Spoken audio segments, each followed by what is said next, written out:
నమస్తే. తెలంగాణలో ఎన్నో రోజులు కూడా నిరుద్యోగులకు సంబంధించి పోరాటాలు జరుగుతున్నాయి. రోడ్లపైకి ధర్నాలు రాసరకులు చేస్తూనే ఉన్నారు. ప్రభుత్వాలపైన ఇష్టాన్విత కేసులు పెడుతూ పోలీస్ స్టేషన్లకు కూడా తీసుకెళ్తున్న పరిస్థితి.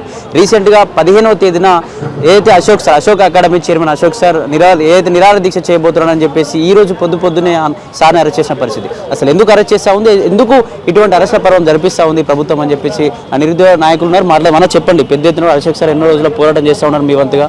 కానీ ప్రభుత్వం అంతా పేడ్ బ్యాచ్ అశోక్ సార్ కావాలనే డబ్బుల కోసమే, స్వలాభం కోసం, ఎమ్మెల్సీ కోసం ఇలాంటి ప్రయత్నాలు చేస్తామని చెప్పి చాలా ఎలిగేషన్ కూడా చేస్తూ ఉన్నారు పరిస్థితి. ఏం చెప్తారు మరి?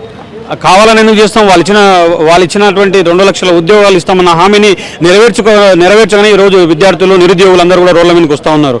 అటువంటి విద్యార్థులు, నిరుద్యోగులు, చదువుకున్న వాళ్ళు, చదువుకుంటూ కూర్చునే వాళ్ళు, లైబ్రరీలో స్టడీ హాల్లో కూర్చునే వాళ్ళు ఎందుకు రోడ్ల మీదకి వస్తున్నారు? ప్రభుత్వానికి సోయి లేదా? అట్లానే ముందు మేమేం చేసినామో, మేమేం తప్పులు చేసినామో, మా తప్పులు ఏంటి, మేము నిరుద్యోగులకు ఇచ్చిన హామీలు ఏంటి, హామీలు నెరవేర్చకపోవడంతోనే ఈరోజు వాళ్ళకి పరిస్థితి వచ్చింది కదా అని ఈ రకంగా ఆలోచన చేసుకోవాలి. ఇంకోటి దగ్గరికి పోతే ఇంకోటి పెయిడ్ బ్యాచ్ కాదు. ఎవరి పెయిడ్ బ్యాచ్? అసలైన పెయిడ్ బ్యాచ్ ఎవరంటే మీరు. ఎందుకు మీ పెయిడ్ బ్యాచ్ అంటే మేము ఎందుకు చెప్తున్నా అంటే, నిరుద్యోగులకు హామీలు ఇవ్వకుండా, నిరుద్యోగులకు హామీలు ఇస్తూ అనేక సందర్భాల్లో నిరుద్యోగులను నిండముంచింది ఎవరు అంటే వీళ్ళు. నిరుద్యోగులకు వ్యతిరేకంగా పనిచేసింది ఎవరంటే మీ కార్యకర్తలు. ఇప్పుడు నిరుద్యోగులకు వ్యతిరేకంగా మీ కార్యకర్తలు చాలా మంది చాలా రకాలుగా ఇబ్బందులు గురి చేస్తున్నారు నిరుద్యోగుల్ని, అంతే తప్ప మరొకటి లేదు. ఆ తర్వాత మీరు ఒకసారి గమనిస్తే ఇందిరా పార్కులో ధర్నా పెట్టుకున్నా ఇదే రకంగా చేస్తున్నారు, పోలీసు వాళ్ళతో అంచివేసే ప్రయత్నం చేస్తున్నారు. అది లేకపోతే మీ గాంధీ భవన్కి ఇస్తాము, గాంధీ భవన్కి వస్తున్నామంటే ఆ రకంగా గాంధీ భవన్కి వస్తే అక్కడ అరెస్టులు చేస్తున్నాము. ఎక్కడ పడితే అక్కడ అరెస్టులతో ఉద్యమాన్ని అంచాలని చూస్తున్నారు.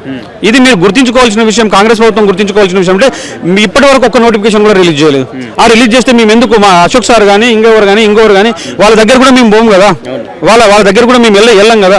మాకు కావాల్సిన నోటిఫికేషన్, మా నోటిఫికేషన్ రిలీజ్ చేయలేదు. ఒకవేళ రిలీజ్ చేయని పక్షంలో తప్పకుండా చెప్తున్నాం, తప్పకుండా స్థానిక సంస్థల ఎన్నికల్లో పోటీలో ఉంటాం.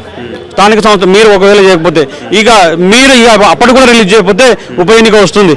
జూబ్లీహిల్స్ ఉప ఎన్నికల్లో కూడా మేము పోటీలో ఉంటాం తప్పకుండా. ఇంతకుముందు అశోక్ సార్ కూడా ముందే చెప్పిండు, చాలాసార్లు కూడా మాట్లాడి 15వ తారీఖున నిరాహార దీక్ష చేయబోతున్నాం. ఒకవేళ అరెస్ట్ చేసిన ముందే అయినా సరే పోలీస్ స్టేషన్లో కూడా మేము నిరాహార దీక్ష కంటిన్యూ చేస్తామని చెప్పిన పరిస్థితి. అంటే మీతో ఏమైనా చెప్పాడా? అంటే ముందు ఇలా అరెస్ట్ అయ్యే పరిస్థితి ఉంది అని చెప్పేసి ఏమైనా నా కోసం ఏమైనా చేయడం అని చెప్పేసి, లేకపోతే మీ పోరాటం ఆపకుండా ఏమైనా విషయాలు చెప్పే ప్రయత్నం చేసి? మాకు చెప్పింది ఏంటంటే, నేను జైల్లో ఉన్నా, ఎక్కడ ఉన్నా నా నిరాహార దీక్ష కొనసాగిస్తా, హాస్పిటల్లో ఉన్నా నేను కొనసాగిస్తా, చివరి వరకు కూడా నేను ఉంటా, వాళ్ళ నోటిఫికేషన్లో రిలీజ్ చేసే వరకు కూడా నా నిరాహార దీక్ష కొనసాగుతుందని మాకు చెప్పిండు.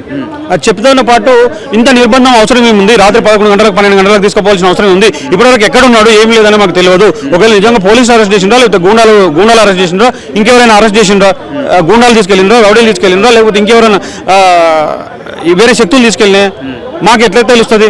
దీనిపైన ఒక ఏసీపీ కానీ డీసీపీ కానీ మిగతా ఎవరు కూడా ఇప్పటివరకు స్పందన లేదు.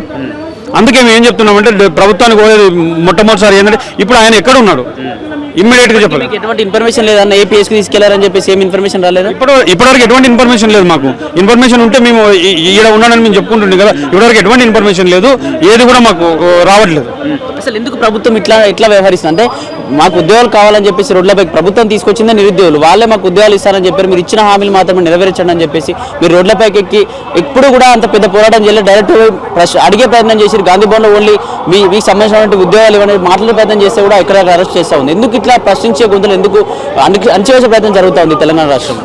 ఇందిరమ్మ రాజ్యం అంటే మేము ఏమనుకున్నామంటే ఇంకో రకంగా ఉంటుంది అనుకున్నాం. ఇందిరమ్మ రాజ్యంలో అణచివేతన జరిగింది, అదే రాజ్యం కొనసాగిస్తుంది. ఆ ఇందిర వారసత్వాన్ని కొనసాగిస్తున్నాం అంటే ఏమనుకున్నాము, అదే వారసత్వాన్ని ఇప్పుడు కొనసాగిస్తున్నారు. ఇందిర వారసత్వాన్ని కొనసాగిస్తున్నారు కాబట్టి అణచివేతలకు గురవుతుంది. ప్రజాప్రభుత్వంలో అణచివేతలు ఉండవు, ప్రజాప్రభుత్వంలో కంచెలు ఉండవు, ప్రజాప్రభుత్వంలో ధర్నాలు చేసుకోవచ్చు, ప్రజాప్రభుత్వంలో రాస్తారోకలు చేసుకోవచ్చు అని చెప్పింది.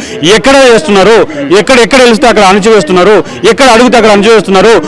ఒక రకంగా ఏంటంటే మానసికంగా అట్లనే మెంటల్గా, మానసికంగా అట్లనే శారీరకంగా కూడా అణచివేస్తున్నారు. ఒక్కసారి మీరు గుర్తించుకోవాల్సింది కాంగ్రెస్ నాయకులారా, కాంగ్రెస్ ప్రభుత్వం గుర్తించుకోవాల్సింది ఏంటంటే, ఈరోజు మీరు చేస్తున్న ఈ నిరుద్యోగుల పాలిట చేస్తున్న ఈ దమనకాండ ఏదైతే ఉంది కదా, ఈ దమనకాండకు తప్పకుండా బుద్ధి చెప్తాం. తప్పకుండా బుద్ధి చెప్పే రోజులు తొందరలోనే తప్పకుండా బుద్ధి చెప్తాం. చెప్పండి, ఎన్నో రోజులు కూడా పోరాటాలు చేస్తూనే ఉన్నారు. అంటే మంత్రులు కావచ్చు, ముఖ్యమంత్రి వచ్చి రకరకాల 20,000 ఇచ్చినాం, 30,000 ఇచ్చినాం, త్వరలో అంటూ కూడా ఎన్నో రకాలుగా మభ్యపెడుతున్న పరిస్థితి. మరి ఏంది నిరుద్యోగుల పక్షాన పోరాడుతున్న వాళ్ళను జైలుగూడలో బంధించడం, 15వ తేదీన నిరాహార దీక్ష చేస్తున్నారని చెప్పి అశోక్ సార్ ప్రకటించగానే తెల్లారేపు అతను తీసుకెళ్లడం, కనీసం ఇప్పటికి కూడా ఏ పోలీస్ స్టేషన్లో పెట్టారో కూడా ఇన్ఫర్మేషన్ లేదు. ఏం చెప్తారు దీనికి సంబంధించి? ఈ గవర్నమెంట్ ఎంత దారుణమైన గవర్నమెంట్ అంటే అన్న, ఎందుకంటే మన తెలంగాణ ఉద్యమ నేపథ్యమే ప్రశ్న. ఎందుకంటే మనం ప్రశ్నతోటి పుట్టినాం, మనం అణచివేతలకు అన్యాయాలకు గురైన వ్యక్తులం. అందుకనే మనం తెలంగాణ సాధించుకున్నాం. నిధులు నియామకాలు కావాలని చెప్పేసి నియామకాల కోసం గత గవర్నమెంట్ ఉద్యమ పునాదులపైన వచ్చినా కానీ మన భావాలని మన సమస్యను తీర్చలేకపోయింది. మీరు మాకు కొత్తగా ఆశ చూపెట్టారు 2 లక్షల ఉద్యోగాలు ఇస్తామని చెప్పేసి. మీరు 2 లక్షల ఉద్యోగాలు ఇస్తామని చెప్పేసరికి మా నిరుద్యోగ లోకం అంతా కూడా మేము ఏమనుకున్నామంటే నిజంగా ఇస్తుందేమో, గత ప్రభుత్వం మన ఆశయాలను చంపింది, ఈ ప్రభుత్వం మాకు ఆశయాలు తీరుస్తుందేమో అన్న ఉద్దేశంతో మిమ్మల్ని గెలిపించుకున్నాం. గెలిపించుకున్న తర్వాత మీరు ఏమన్నారంటే ఏడాది లోపు 2 లక్షల ఉద్యోగాలు ఇస్తున్నారు. సరే, మీరు 2 లక్షల ఉద్యోగాలు ఇవ్వలేరని మాకు కూడా తెలుసు. కనీసం ఇచ్చే నోటిఫికేషన్లు ఒక 50,000 ఇస్తారా, 60,000 ఇస్తారా, ఇవ్వండి. మీరు ఇచ్చిందేమో తిప్పి కొడితే డిఎస్సీలో ఒక 5,089 ఉద్యోగాలు, గ్రూప్ 1లో 60 ఉద్యోగాలు, ఆ చిల్లర చిత్క ఉద్యోగాలు మిగతా అన్ని కలిపి ఒక 4,000 ఉద్యోగాలు ఇస్తే మీరు ఓవరాల్గా ఇచ్చింది మీరు 10,000 ఉద్యోగాలు. కానీ మీరు ఏం చేస్తారంటే మార్కెట్లో సంతలాగా వేలంపాట పడినట్టు ఒక మంత్రి 50,000 అంటాడు, ఇంకో మంత్రి 60,000 అంటాడు, ఇంకో మంత్రి 70,000 అంటాడు. వీళ్ళకే క్లారిటీ లేదు ఎన్ని ఉద్యోగాలు ఇచ్చారని చెప్పేసి. వీళ్ళకు 60 ఇచ్చిరా, 70 ఇచ్చిరా, 1,00,000 ఇచ్చిరా అనేది వీళ్ళకే క్లారిటీ లేదు. పోనీ మీరు నిజంగా 1,00,000 ఉద్యోగాలు ఇచ్చారు లేదా 60,000 ఉద్యోగాలే ఇచ్చిర్రు, మీరు 60,000 ఉద్యోగాలు ఇస్తే 60,000 ఉద్యోగాల పైన ఒక శ్వేతపత్రం రిలీజ్ చేయండి. ఇలా అశోక్ సార్ గారు మిమ్మల్ని ఎందుకు క్వశ్చన్ చేస్తారు? మీరు నిజంగా 1,00,000 ఉద్యోగాలు పూర్తి చేసి ఉంటే ఈరోజు మాకు నిరాహార దీక్ష చేయాల్సిన అవసరం ఏముంది? మీరు దారుణంగా ఈరోజు ఏంటంటే అంతర్జాతీయ ప్రజాస్వామ్య దినోత్సవం. ఈరోజు సెప్టెంబర్ 15వ తారీఖు నాడు సార్ ఒక మంచి పనికి పూనుకున్నప్పుడు నిరుద్యోగ అంశాలని మీరు నోటిఫికేషన్ ఇస్తారా సస్తారా అని మిమ్మల్ని ప్రశ్నిస్తే మీరు నైటు తెల్లారి అట్లా ఎవరు చెప్పకుండా, కుటుంబ సభ్యులకు చెప్పకుండా, ఏం చెప్పకుండా మీ కుటుంబాలు ఉండవా? మిమ్మల్ని కూడా అట్నే మిమ్మల్ని అరెస్ట్ చేసినప్పుడు ఏమో గోడలు బద్దలు కొట్టుకొని వచ్చిన పోలీసులు అని చెప్పేసి పెద్ద పెద్ద ట్యాగ్ లైన్లు పెడతారు. ఈ రోజు ఆయన మనిషిగాడా? అంటే మీరు అరెస్ట్ చేసినప్పుడు మీరు అరెస్ట్ అయినప్పుడేమో ఒక రకంగా ఉంటుంది, ఇలా స్వచ్ఛమైన అంశం కోసం పోరాడుతూనే ఇంకో రకంగా ఉంటుందా? మప్తిలో వచ్చి అరెస్ట్ తీసుకెళ్ళారా లేకపోతే డైరెక్ట్ పోలీసులు వచ్చి తీసుకెళ్లారా? ఎంత దారుణం అంటే అన్న, ఎవరు తీసుకుపోయారన్నా కూడా ఇంతవరకు మాకు తెలియదు. నిజంగా పోలీసులు తీసుకుపోయారా, రౌడీలు తీసుకుపోయారా, ఇంటి వాళ్ళకు కూడా ఇన్ఫర్మేషన్ లేని పరిస్థితి. ఈ రోజు ఇంత దారుణంగా ఇంత దారుణమైన ప్రభుత్వాన్ని మనం ఎన్నుకున్నాం. ఇది ఇంత దారుణంగా ఉంటుందా అన్న? కనీసం మీరు తీసుకుపోతే చెప్పండి, పలానా స్టేషన్లో ఉండడం మాకు చెప్పండి, మేము పోతాం, మేము మాట్లాడతాం, మా సమస్యలు ఆయన వాయిస్ ఇచ్చే వ్యక్తి ఏంది అసలు మిమ్మల్ని ప్రశ్నిస్తే తప్ప? అంటే మీరు గతంలో ఉండి ప్రతిపక్షంలో ఉన్నప్పుడు మీరు మమ్మల్ని ప్రశ్నిస్తే ఆ రోజు అధికారంలో ఉండి మీరు ప్రశ్నించరు, అప్పుడే తప్పు కాదా? అంటే ఇప్పుడు వేరే వాడు మిమ్మల్ని ప్రశ్నిస్తేనేమో మీరు అహంకారం. తెలంగాణ ప్రశ్న గుర్తుపెట్టుకో, నిజాముని నింపింది, ఆంధ్ర నాయకులను నింపింది, కేసీఆర్ తెలంగాణ వచ్చిన కేసీఆర్ నింపింది, నువ్వెంత రేవంత్ రెడ్డి. తెలంగాణ ప్రశ్న పవర్ తెలవట్లేదు నీకు తెలుసు, ఆ ప్రశ్న పవర్ తెలుసు. నువ్వు అదే వాయిస్ పెట్టుకొని నువ్వు అధికారంలోకి వచ్చినావు. కానీ నీకు ఇప్పుడు దీన్ని ఎందుకో నువ్వు నెగ్లెక్ట్ చేస్తున్నావు బిడ్డ. ఖబర్దార్ మేము చెప్తాము, మీకు నోటిఫికేషన్ ఇస్తావా సస్తావా, లేదంటే మేము స్థానిక ఎలక్షన్లో పోటీగా నిలబడతాం. రేపు జరిగే ఉప ఎన్నికలు, జూబ్లీ హిల్స్ ఉప ఎన్నికలు కూడా మేమే నిలబడతాం, నీ భరతం పడతాం, మీకు ఖచ్చితంగా నోటిఫికేషన్ ఇస్తానే నీ బతుకు. ఇక్కడ తెలంగాణ తీసుకొచ్చిందే నీళ్లు, నిధులు, నియామకాలు అనే 3 అంశాలపైన తీసుకొచ్చినాం. కానీ తెలంగాణ వచ్చిన తర్వాత కూడా మళ్ళీ 10 సంవత్సరాలు అయిపోయింది, వచ్చి 12 సంవత్సరాలు అడుగుపెట్టినాం. అయినా కూడా మళ్ళీ ఉద్యోగాల కోసం నిరుద్యోగులు మళ్ళీ రోడ్లపైకి ఎక్కుతున్న పరిస్థితి. అంటే నిజంగా తెలంగాణ సాధించుకుని వేషాన్ని అనిపిస్తుందా? నాకు నిజంగా నేను ఒక తెలంగాణ ఉద్యమకారం చెప్తున్నా. నేను తెలంగాణ ఉద్యమంలో తిరిగి నా బతుకు దారుణం అయిపోయింది. అట్లా రాజకీయాలు నెగ్గలేదు, ఇట్లా గవర్నమెంట్ ఉద్యోగాలకు వస్తే ఇక్కడ నెగ్గలేదు. పోనీ మా తెలంగాణ ట్యాగ్ లైన్, మా శ్రీకాంతాచారి యొక్క మరణం మమ్మల్ని ఇప్పుడు వేధిస్తుంది.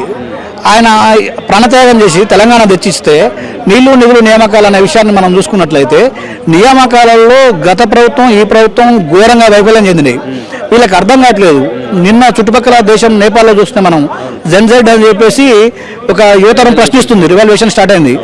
అలాంటి రివాల్యుయేషన్ త్వరలో తెలంగాణలో కూడా రాబోతుంది. ఎందుకంటే మన ట్యాగ్ లైన్ అది, మన ప్రాంతీయ తత్వమే అది. మన ఉద్యోగాల కోసమే మనం పోరాడినాం. ఉద్యోగాల కోసం పోరాడినప్పుడు మనకు ఉద్యోగాలు లేనప్పుడు మనం ప్రశ్నించక ఏం చేస్తామన్నా? ప్రభుత్వం కూడా ఆలోచించాలి. మీరు మమ్మల్ని పడుకున్న నిరుద్యోగం మీరు నిద్రలేపుతున్నారు. మాకు ప్రైవేట్ రంగంలో ఇస్తారా ఉద్యోగాలు, ప్రభుత్వ రంగంలో చేస్తారా? ఒక పాలసీ తీసుకురండి. మీకు అసలు ఒక నిరుద్యోగాంశం పైన మీరు పనికి వల్ల కాళేశ్వరం గురించి, అవును మనం కొన్ని పనులు చేసినప్పుడు కొన్ని చట్టాలు జరిగితే మంచి జరుగుతాయి, నువ్వు దాన్ని రిపేర్ చేసి మాట్లాడు. అట్లే వాటి గురించి టైం కేటాయించి 2 రోజులు అసెంబ్లీ పెడతావు. నిరుద్యోగాంశం పైన ఒక్కరోజు కూడా అసెంబ్లీ పెట్టావు. అసెంబ్లీలో చర్చ పెట్టు. అసలు తెలంగాణ ట్యాగ్ లైనే నీళ్లు, నిధులు, నియామకాలు కదా. మరి ఆ నియామకాల పైన ఎందుకు జరుగుతుంది? నియామకాల పైన ఒక చర్చ పెట్టు. నువ్వు గత ప్రభుత్వాలు ఆంధ్రప్రదేశ్ గవర్నమెంట్ ఉన్నప్పుడు ఎన్ని ఉద్యోగాలు వచ్చినాయి, ఇప్పుడు ఎన్ని ఉద్యోగాలు వస్తున్నాయి, అసలు ఉద్యోగాలు ఏ విధంగా జరుగుతున్నాయి? సరే, ఇంతమంది ఉద్యోగాలకు ఉన్న తెలంగాణలో ఉన్న 30 లక్షల మందికి మనం ఉద్యోగాలు ఇవ్వలేము అనుకున్నప్పుడు మీరు ఒక నిరుద్యోగ పాలన తీసుకురండి. వీళ్ళకి స్కిల్ డెవలప్మెంట్ సెంటర్లు పెట్టండి. మీరు ఏదో సెంటర్లు పెట్టారు, ఇంతవరకు ఎంతమందికి శిక్షణ ఇచ్చారు, ఎంతమందికి ప్రైవేట్ ఉద్యోగాలు వచ్చినాయి? మీరు ఒక నాలెడ్జ్ సెంటర్ పెట్టండి. నాలెడ్జ్ సెంటర్ పెట్టి IT skills, pharma skills, language skills, పెట్టండి, మీరు ఇలాంటి చర్చలు పెట్టండి. మీరు ఇవి పెట్టరు, ఎందుకంటే మీరు ఈ పెడితే మేము యువత ప్రశ్నిస్తుంది. ఎందుకంటే యువత ఏమంటారు, ఈ రాజకీయ నాయకుల ధోరణి ఒకటే అన్న, వీళ్ళు కనుక యువత కడుపు నిండా తింటే ప్రశ్నిస్తుంది, ఇలా ప్రశ్నించొద్దంటే వీళ్ళని బండబెట్టాలి అనుకుంటారు. ఇది మాయాలోకం అనుకుంటారు. కానీ ఒక్కసారి యువత తిరగబడితే ఫలితం ఎట్లుంటుందో రేవంత్ రెడ్డి తెలుసు. గత ప్రభుత్వంలో ఉన్నప్పుడు ఆకునూరు మురళి కావచ్చు, ఎమ్మెల్సీ కోనరామ్ కావచ్చు, రియాజ్ సార్ కావచ్చు, బలమూరి వెంకట కావచ్చు, వీళ్ళందరూ పెద్ద ఎత్తున మీకు సపోర్ట్ గా ఉన్నారు. వాళ్ళు ఉద్యమాన్ని లేవనెత్తారు. కానీ ఈ ప్రభుత్వం వచ్చిన తర్వాత వాళ్ళు ఎప్పుడైనా మీకు సపోర్ట్ చేసే ప్రయత్నం చేస్తారా? వాళ్ళు ఏం చెప్తా ఉన్నారు? నిజం చెప్పాలంటే అన్న, మాకు తెలంగాణ అంశంలో ప్రతిసారి తెలంగాణ నిరుద్యోగులైనా సరే, సామాజిక ప్రజలనైనా సరే, మనలా ఒక చైతన్యపరిచిన వర్గం ఉందంటే మేధావి వర్గం. ఆ మేధావి వర్గం గత ఒక 70-80 సంవత్సరాలకి వెళ్ళి అద్భుతంగా పనిచేసింది. గతంలో ఉన్న మేధావులు పనిచేసారు. మన 2022-23 దాకా కూడా మేధావి వర్గం ఎంత అద్భుతంగా పనిచేసిందంటే, అసలు తెలంగాణ సమాజాన్ని ప్రతిపక్షం లేని అధికారానికి, ప్రతిపక్షం కూడా లేని కాంగ్రెస్కి అధికారం తెప్పించేంత పనిచేసింది మేధావి వర్గం. కానీ ఇదే మేధావి వర్గం ఇప్పుడు ఎట్లయిపోయిందంటే, అసలు వీళ్ళని మేధావులు అనడం కూడా మా నోట్లకి రావట్లేదు, అనడానికి కూడా. వీళ్ళు మేధావులు కాదు అసలు. ఎందుకంటే మేధావి అనేటోడు సామాజిక స్పృహ ఉంటుంది, సామాజిక స్పృహ లొంగుతాడు, పదవికి లొంగడు. వీళ్ళంతా కూడా మేధావులు అని చెప్పుకొని మమ్మల్ని రెచ్చగొట్టి ఈరోజు పదవుల అధికారాన్ని అనుభవిస్తారు. వీళ్ళు మేధావులు గారు, వీళ్ళ మాటలు మేము వాళ్ళు ఇప్పుడు నిజంగా వచ్చినా కానీ వాళ్ళని నమ్మేస్తారు లేమన్నా. ఎందుకంటే గతంలో పనిచేసారు, మీరు గతంలో మీరు ప్రశ్నించారు, గతంలో సమాజాన్ని చైతన్యపరిచిండ్రు. ఇప్పుడు చిన్న చిన్న అధికారం మీకు అసలు నిజంగా ఈ రియాజ్ సార్ని పక్క పెడితే, కోదండరామ్ సార్ కానీ, మన ఏమంటారు ఆకునూరు మురళి సార్ కానీ, మీకు మీకు పదవులు కావాలన్నా? మీకు ఆ పదవుల కోసమే మీ బతుకు సమాజ చైతన్యంలో ఉంది మీ బతుకు. మీరు పదవుల కోసం ఆశపడి కక్కుర్తిపడి ₹1,00,000 జీతం కోసం మీరు ఒక వర్గానికి అంకితమై ఉంటారా? కోదండరామ్ రెడ్డి సార్, మీరు రెడ్డి అనే పేరు త్రుజించారు, దేనికోసం త్రుజించారు? ఇది ఎమ్మెల్సీ పదవి కోసమా? మీరు రెడ్డి అనే పేరు త్రుజించినందుకు సమాజంలో మీరు ఒక భాగం అని చెప్పేసి మీరు అసలు ఏం చేస్తారో, ఏం మాడుతారో, అసలు ప్రభుత్వానికి మా వాయిస్ ఇస్తురో ఇవ్వట్లేరో ఏం అర్థం కావట్లేదు. మీరు ఇకనైనా మేలుకోండి. మీకు ఆ పదవులతో మీరు ఆగిపోయే వ్యక్తులు కాదు, మీరు నవ తెలంగాణ నిర్మాతలు. మీరు ఆ విధంగా ఉండి మా ఆశయాలను భంగం కొట్టమాకండి. ఇకనైనా మీరు మేలుకోండి. నిరుద్యోగులకు ఉద్యోగాలు వచ్చే వరకు పోరాడండి, మా తరఫున రండి. లేకపోతే అసలు మీరు మేధావులు అంటే ఆత్మహత్య చేసుకోరు ఫస్ట్ ఆఫ్ ఆల్ మీరంతా కలిసి.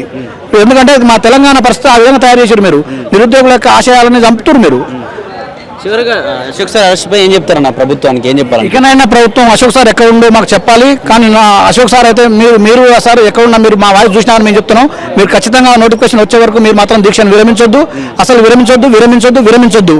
ఈసారి ఏమంటారు, ఉద్యోగ నోటిఫికేషన్ వచ్చుడో, ప్రభుత్వం దిగొచ్చుడో, అలా భర్తం పట్టుడు. మీరు ఖచ్చితంగా మీరు చివరి వరకు కంటిన్యూ మీరు చేస్తానని మీరు అడిగేసారు. మీరు ధైర్యంగా ఉన్నారు. మీరు అదే ధైర్యాన్ని మీరు కంటిన్యూ చేయండి. మీరు అట్నే ఉండండి. ప్రభుత్వానికి ఇప్పటికైనా కళ్ళు తెచ్చి సార్ ఎక్కడ ఉంటే మాకు చెప్పాలి, చెప్తేనే మీకు బతుకులు ఉంటాయి. లేకపోతే మీరు రేవంత్ రెడ్డి నువ్వు ఖచ్చితంగా స్థానిక ఎలక్షన్లు కాదు, నువ్వు ఏ ఎలక్షన్ల పైన గత ఏమంటారు వచ్చే 5 years నీకు సీఎం పదవి ఉండదు, కనీసం ఎమ్మెల్యే పదవి ఉండదని నేను చెప్తున్నాను, హెచ్చరిస్తున్నాం.